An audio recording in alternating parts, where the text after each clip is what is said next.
In a world that worships perfection, minimalism, and filters, some of us have chosen the opposite. Welcome to Goblincore. It's muddy, it's messy, it's mushrooms and moss and shiny rocks in your pockets. But Goblincore is more than an aesthetic. It's a mindset, leaning into a lifestyle. And today we're diving into the psychology behind it. Let's get into what is Goblincore. Goblincore celebrates what society often sees as ugly or unworthy: rotting logs, dirt, frogs, rust, decay.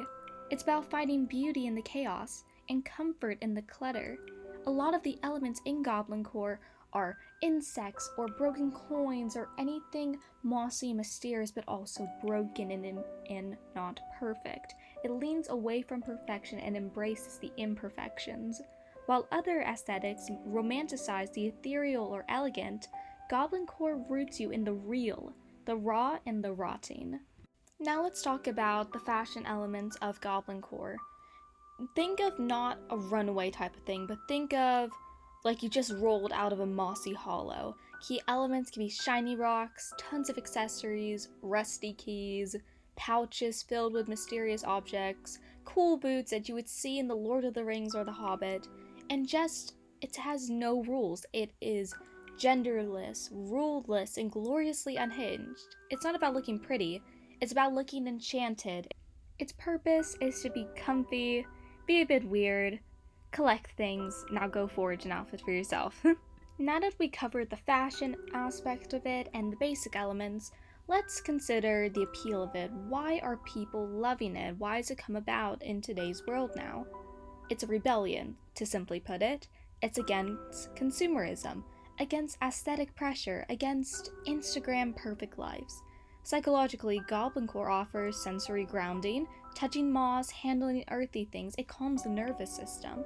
And it also means controlling chaos. In a world that feels overwhelming, collecting shiny objects or organizing trinkets can feel like reclaiming agency. Identity formation. Especially for neurodivergent, queer, and gender nonconforming people, Goblincore offers a space that doesn't require perfection to feel valid. It's a very welcoming and inclusive space that doesn't define by gender. We see this a lot in the fashion of Goblincore, where, like most aesthetics, usually cater to females with like coquette, weird core, or cottagecore, usually are for women because usually women are the ones who are actually dressing up and paying attention to these aesthetics. But the nice thing about Goblincore is that it's for anyone, regardless of their gender. No matter what gender you are, you can fit into Goblincore and feel amazing in it. One thing that a person has to consider when going into the psychology of Goblincore is that while cottagecore clings to the romanticized countryside, Goblincore reminds us even death feeds life. A huge part of Goblincore and a part of its aesthetic are mushrooms, decay, rotting logs, and how that feeds the ecosystem. It's called eco-coexistentialism. The idea that we find meaning in accepting nature's life-death cycle. To romanticize decay is to make peace with the change, with grief, and with mortality. Like, this is a really interesting part of Goblincore, especially since even though Goblincore came about on the late 2000s and 10s, it gained significant popularity around 2020, around the time COVID came about and people were always on their phone. And I always talked about a similar situation with a different aesthetic, specifically in my video about kidcore. Go watch it if you want. But the thing is that with kidcore, in a world amidst death and misery and just isolation, they chose whimsy and colorfulness. But the thing with Goblincore is that it swapped. In their response to COVID, they chose coping, they chose acceptance, they chose a sort of realization of what was going around, and instead of like glorifying it or making it try to look pretty, they took all the dirt and they took all the mess and just made it into something that was safe for everybody and an inclusive space for anyone who needed it. It's almost as like not only are you accepting all the mess that is going on inside of the world and taking it in and just coping with it, but you're also accepting the mess that is inside yourself and finding a way healthier and better way to deal with it. I think it's really important that Unlike cottagecore, Goblincore takes all of the mess literally in its fashion and elements, but also psychologically in its message. Cottagecore often romanticizes the nature and the flowers and a hidden cabin inside the woods where you can sing and dance with the animals to your heart's content. But Goblincore is more realistic, it's more dirty. They promote a way for you to embrace yourself, and this actually kind of lines up with a psychological concept called the genuine shadow self, and we're going to talk about that. While most people often mention that Goblincore only goes as deep as being a safe spot for the neurodivergent and LGBTQ plus community, there's actually a bit more. It has strong ties to the genuine psychology, specifically the concept of the shadow self. The shadow is the part of us that's repressed or hidden, our fears, flaws, or oddities. Goblincore invites us to embrace that shadow, to say, I am messy, I am intense, I do love frogs and moldy logs, and that's a valid thing to like. It's about self-expression and acceptance. This practice is healing. It's a form of radical self-acceptance. And in a society that pushes constant self-improvement, impossible beauty standards for all genders, Goblincore whispers, you are enough, even with the dirt on your face. It's not about becoming someone new. It's about unearthing the magical creature that you already are and accepting yourself for it and not listening to anyone else who might tell you otherwise.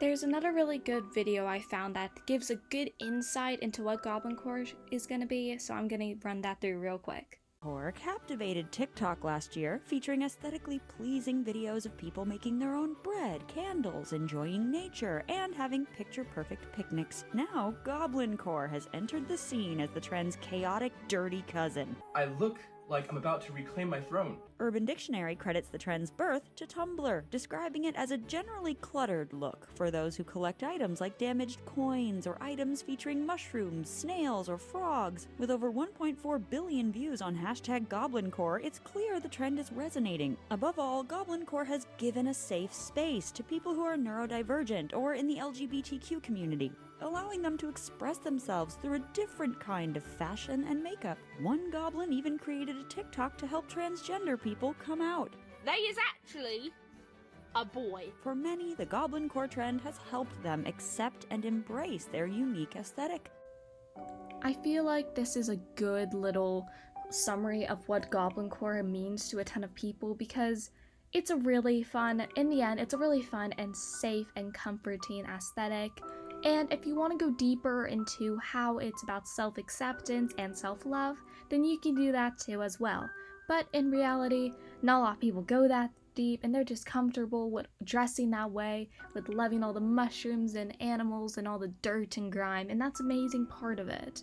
The thing I love about Goblincore is that it's one of the genuinely healthy aesthetics in the way that it copes with its message and how it responds to it.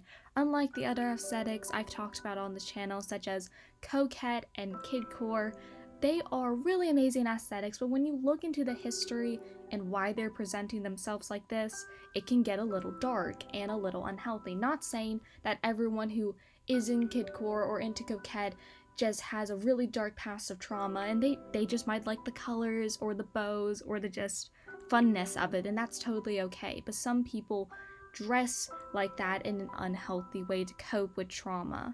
But with Goblincore, it's just a genuinely fun, frilly and fun aesthetic that I feel like anyone can do, anyone can enjoy, and anyone can be their actual self without any standards. So, what are my final thoughts on this aesthetic? To me, Goblincore means to find beauty where others don't. It means accepting yourself, mud, madness, and all. It means being free from the pressure to be clean, perfect, or productive all the time. Goblincore is more than an aesthetic. It's a psychological safe space, a rebellion, a cozy nest in a chaotic world.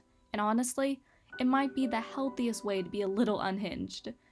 So, next time you find a shiny rock, put it in your pocket. Start your hoard. Let yourself be weird. You might just find that inner goblin that was the happiest part of you all along. Thank you for joining me on this cozy little journey. If you liked the video, don't forget to like, comment, and subscribe for more deep dives into alternative aesthetics and psychology. Stay strange, stay shiny, and I'll see you in the next one. Goodbye! Hello, if you're somehow here at the end of the video, it's just gonna be me giving credits to all the videos that I used.